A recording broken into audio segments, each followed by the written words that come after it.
नमस्कार साथियों, वीर पथ ऑनलाइन स्टडी चैनल पर आप सभी का स्वागत है। कल के वीडियो में, पिछले वीडियो में हमने पढ़ा था ये दोनों नदियां कंप्लीट। सबसे पहले लूणी नदी पढ़ ली हमने, अरब सागर में जल ले जाने वाली नदियों में। उसके बाद में पश्चिम बनास और फिर हमने पढ़ ली साबरमती। पिछले वीडियो में हमने ये दोनों नदियां पढ़ी। अब आज के इस वीडियो में माही नदी और उसकी सभी सहायक नदियों के बारे में विस्तृत डिटेल में चर्चा करेंगे। तो शुरू करते हैं माही नदी के बारे में। माही नदी उद्गम स्थान, सबसे पहले ध्यान रखना, उद्गम स्थान है यहां पर मेहद झील है मध्य प्रदेश में।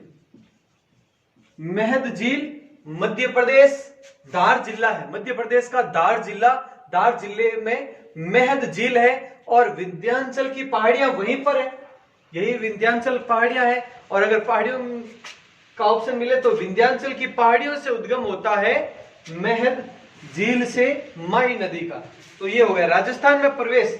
फिर इस स्थान से, ध्यान से देखें आप, इस स्थान से खांदू गांव, बांसवाड़ा का खांदू गांव है जहां से राजस्थान में प्रवेश करती है। क्लियर? और फिर बांसवाड़ा से डूंगरपुर। अब देखो प्रतापगढ़ और बांसवाड़ा के सीमा पर है, ये ध्यान रखना। कई बार आता है प्रतापगढ़ में बाहुल क्षेत्र है कि नहीं, तो ध्यान रखना है। तो बांसवाड़ा क्यों, लेकिन बांसवाड़ा और प्रतापगढ़ इन दोनों की सीमा क्षेत्र बनाते हुए ये आगे आती है। और फिर डूंगरपुर, और डूंगरपुर में बहते हुए यहां पर ध्यान रखना महिसागर जिला है गुजरात का।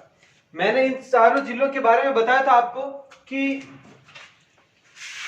यहां पर कच्छ जिला, लूणी है वो गुजरात के कच्छ जिले में प्रवेश करती है, फिर गुजरात में बहते हुए कच्छ के रण में।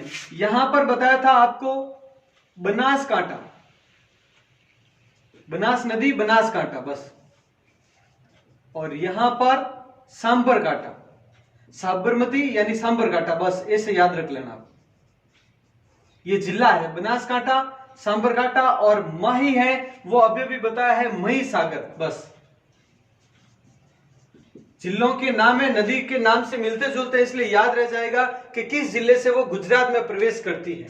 तो ये प्रवेश करती है गुजरात में जाकर, फिर ये कहां पर खंबात की खाड़ी में मिल जाती है। तो ये बाहुल क्षेत्र हो गया इसका, माही नदी का बाहुल क्षेत्र, यहां से होकर यहां, और फिर बांसवाड़ा डूंगरपुर में बहते हुए गुजरात के महिसागर में प्रवेश करके गुजरात में बहते हुए खंबात की खाड़ी में। तो साबरमती, माही, साबरमती और माही कहां पर? खंबात की खाड़ी में। लूणी और पश्चिम बनास कच्छ की खाड़ी में, और ये दोनों अरब सागर में।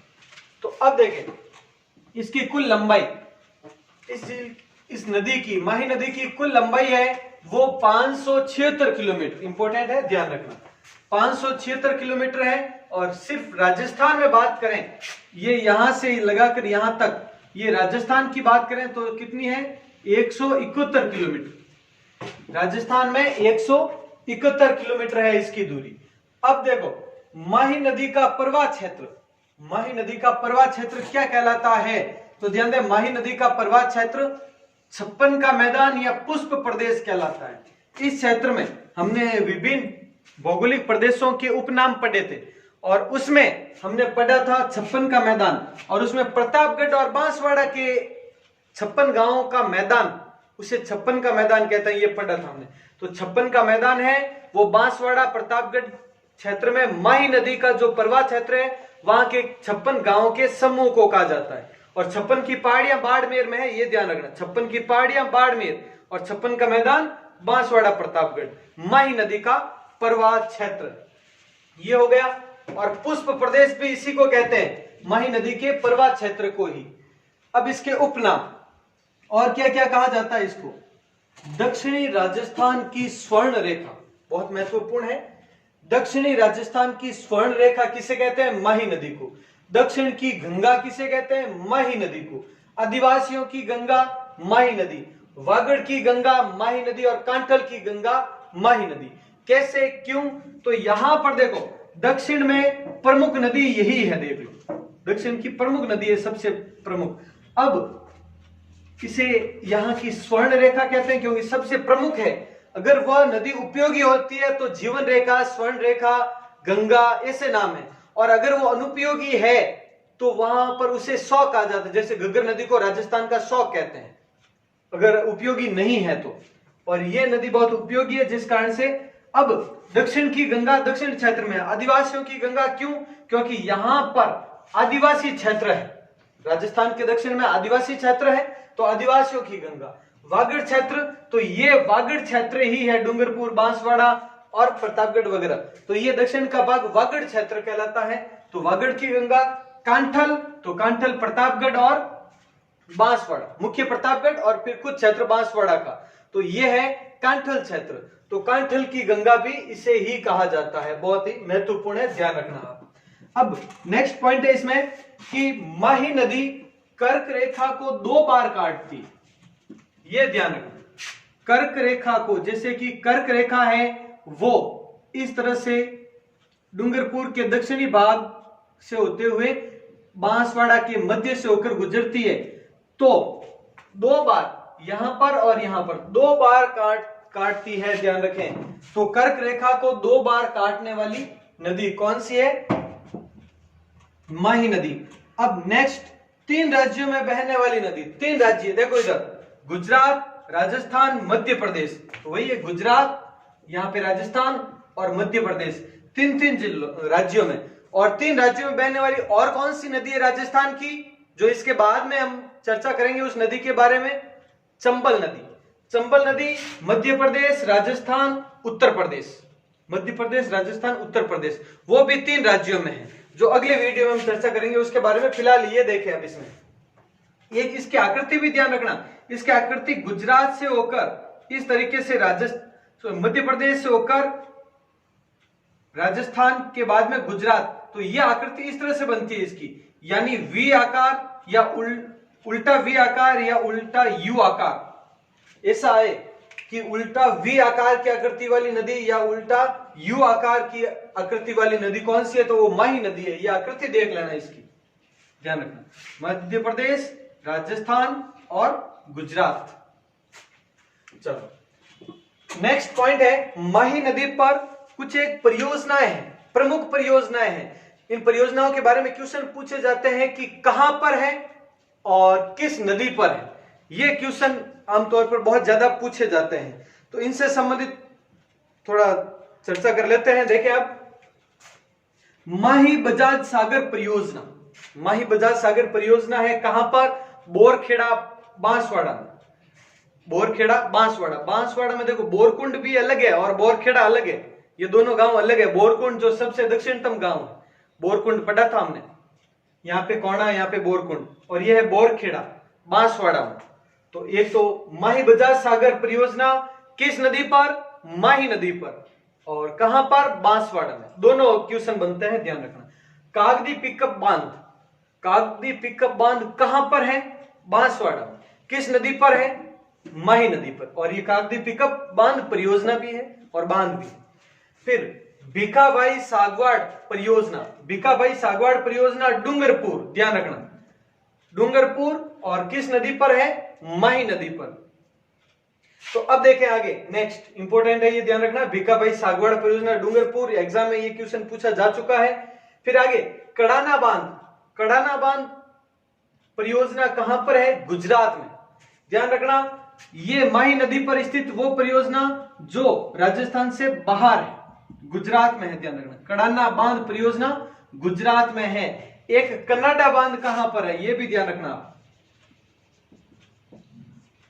कड़ाना बांध तो ये हो गया, कड़ाना बांध परियोजना गुजरात। एक कन्नाडा बांध परियोजना कहां पर है?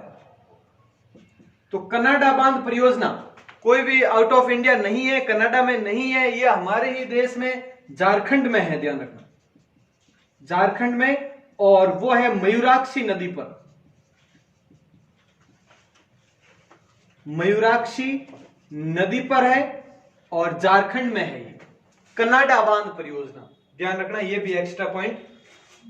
अब माही नदी की सहायक नदियां, सोम नदी, जाखम, अनास, मोरेन, चाप, बादर, हरण, इरू, लाखन, ये सभी माही नदी की सहायक नदियां हैं।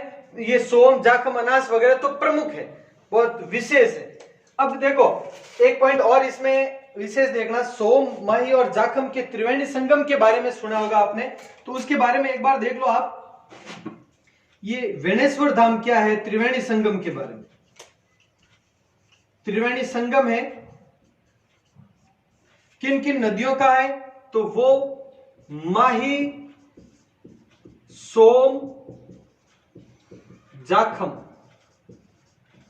इन तीनों नदियों का त्रिवेणी संगम है। कहां पर है, अगर ये आता है तो वो है वेणेश्वर, वेणेश्वर धाम।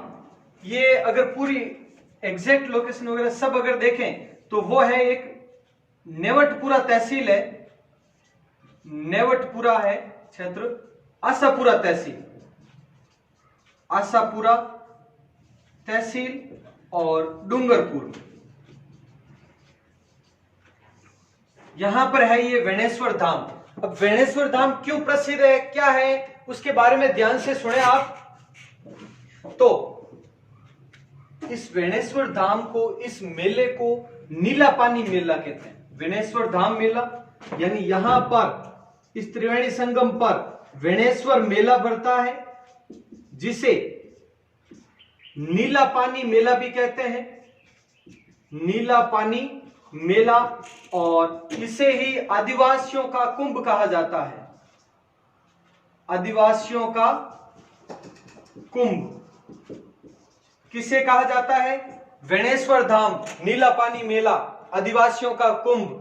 यानी माही, सोम, जाखम इन तीनों नदियों के त्रिवेणी संगम पर एक प्रसिद्ध धार्मिक तीर्थ स्थल है। और ध्यान रखना एक विशेष इसमें कि इस वेणेश्वर धाम में भगवान शिव के खंडित शिवलिंग की पूजा होती है।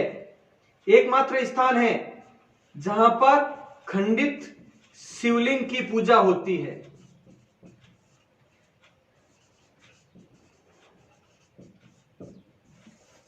ध्यान रखें, त्रिवेणी संगम माही, सोम, जाखम का वेणेश्वर धाम में, जो कि नेवटपुरा स्थान है, आशापुरा तहसील डूंगरपुर में, और इसे वेणेश्वर मेला, नीला पानी मेला, आदिवासियों का कुंभ कहा जाता है। मेला लगता है और ये मेला लगता है माघ पूर्णिमा को।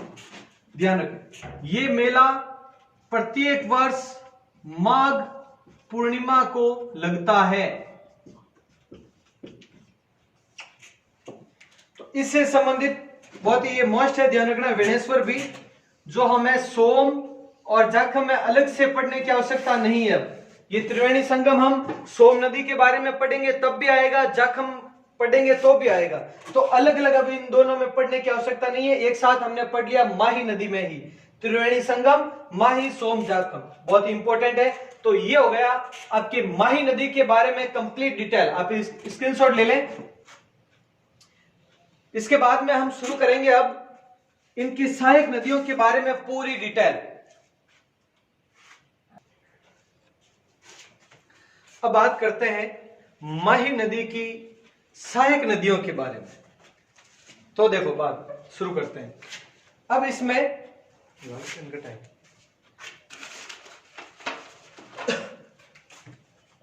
देखें आप सोम नदी के बारे में।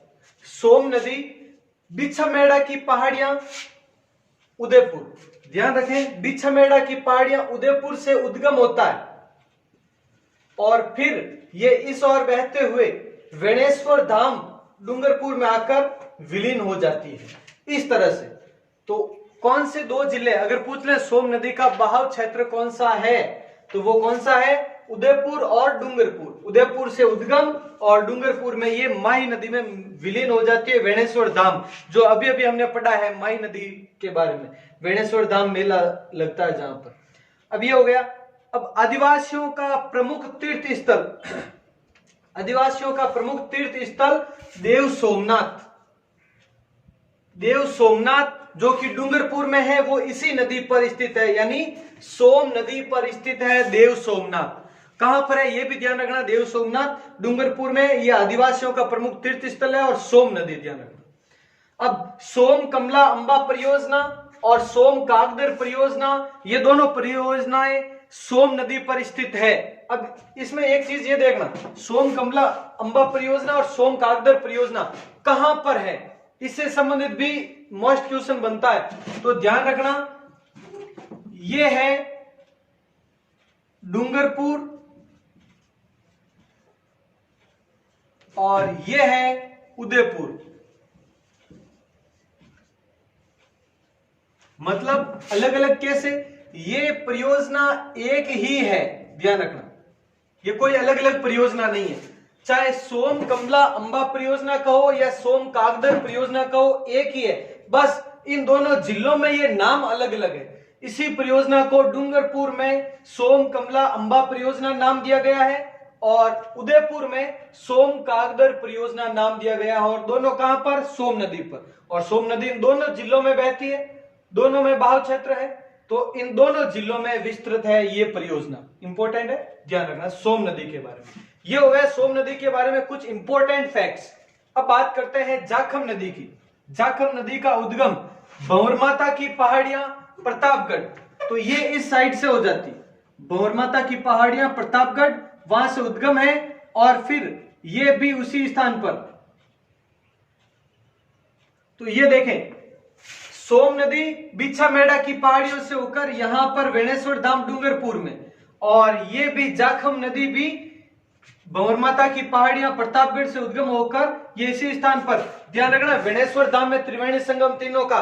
और एक पॉइंट ये भी कई गाइड्स में मिलता है, आपने भी देखा होगा कि जाखम नदी है वो इस वेणेश्वर से कुछ दूरी पर पहले सोम में मिल जाती है।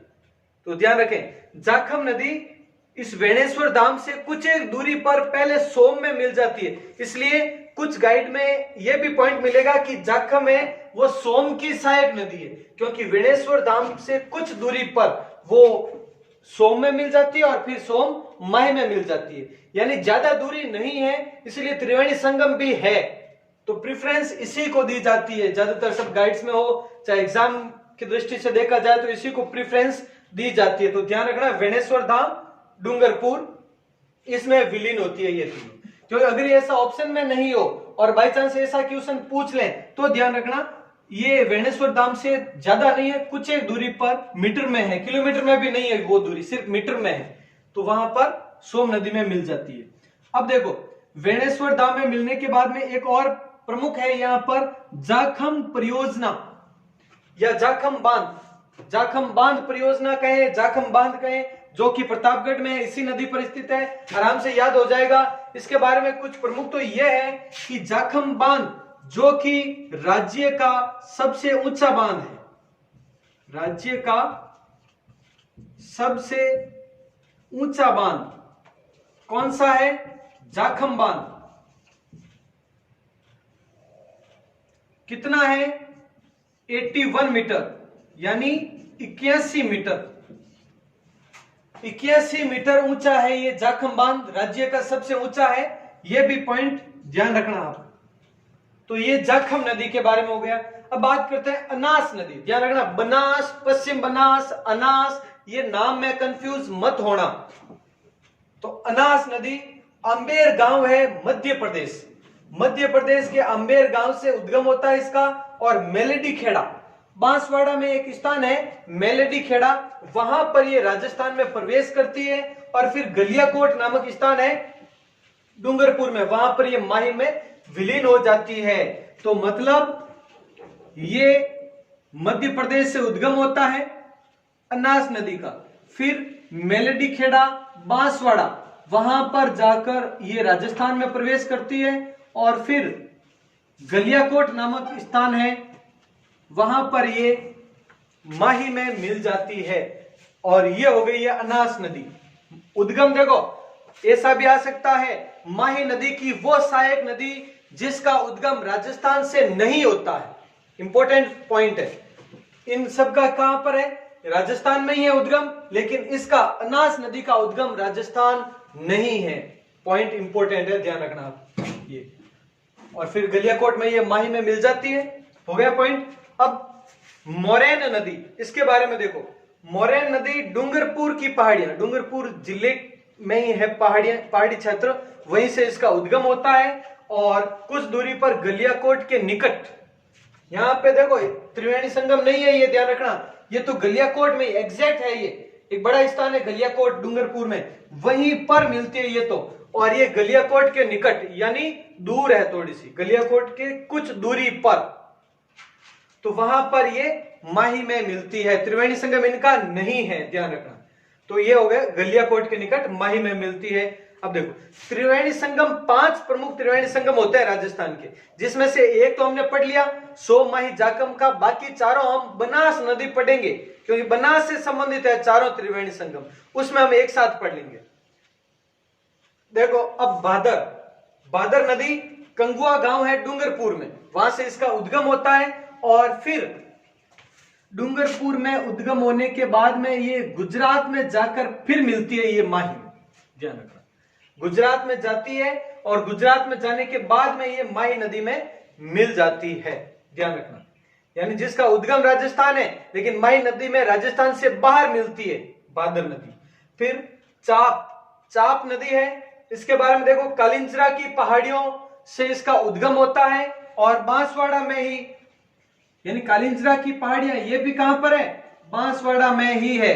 यानी कालिंजरा की पहाड़ियों से इसका उद्गम होता है बांसवाड़ा और फिर बांसवाड़ा में ही ये माही नदी में मिल जाती है। तो ये हो गई चाप नदी। चाप नदी कालिंजरा की पहाड़ी से उद्गम और बांसवाड़ा। अगर आ जाए चाप नदी किस जिले में बहती है तो बांसवाड़ा, बस एक ही जिला, इंपॉर्टेंट है। और कुछ अन्य हरण, इरू, लाखन वगैरह ये सहायक नदियां हैं जिनके बारे में ज्यादा विस्तार कहीं पर भी नहीं मिलता है। जितना विस्तार हो सकता है, देखो जो भी आपके लिए ये पॉइंट्स ला रहे हैं, फैक्ट्स ला रहे हैं, तो वो ज्यादातर सभी 5-7 गाइड से ज्यादा मिलाकर, इसके अलावा भी जो भी नोट्स वगैरह सबसे मिलाकर आपके लिए पॉइंट्स ला रहे हैं। तो इनके अलावा ज्यादा पॉइंट्स आपको नहीं मिलेंगे कहीं पर, और आप ध्यान से यहां पर पढ़ें। और ऐसे पॉइंट्स लाने के बाद में भी देखो इतनी बड़ी राइटिंग लिख रही हैं स्वयं, तो ये स्क्रीनशॉट ले ले एक तो,